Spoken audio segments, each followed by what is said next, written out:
In the previous video, we presented the concept of composite functions.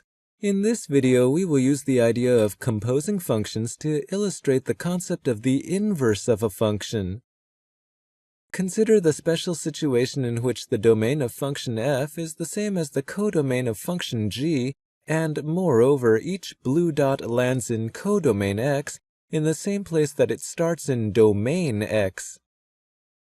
For example, let big X, big Y, and once again big X each refer to the entire number line. The function f has some association rule, do something, and the function g has an association rule that is, undo that something.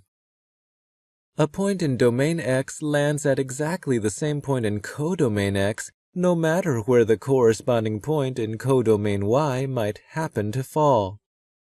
In this situation, the functions f and g are called each other's inverses, and the plot of the composite function g after f is a diagonal line. Now that we have defined what it means for a pair of functions to be inverses of each other, we explain how we can recognize plots of inverse functions using visual inspection. Suppose that the plot of f of x versus x looks like a stretched out letter S. This is a plot of little y versus little x. What do you think the plot of g of f of x versus f of x will look like?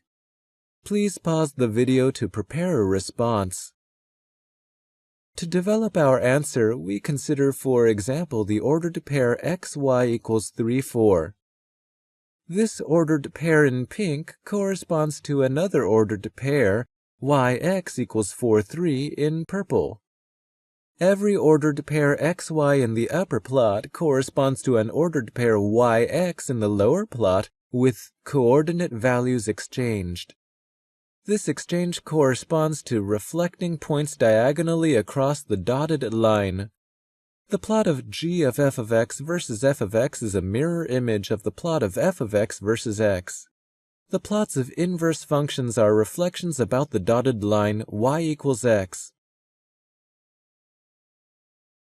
In this and the preceding two videos, we introduced the concept of a function, the concept of function composition, and the concept of the inverse of a function.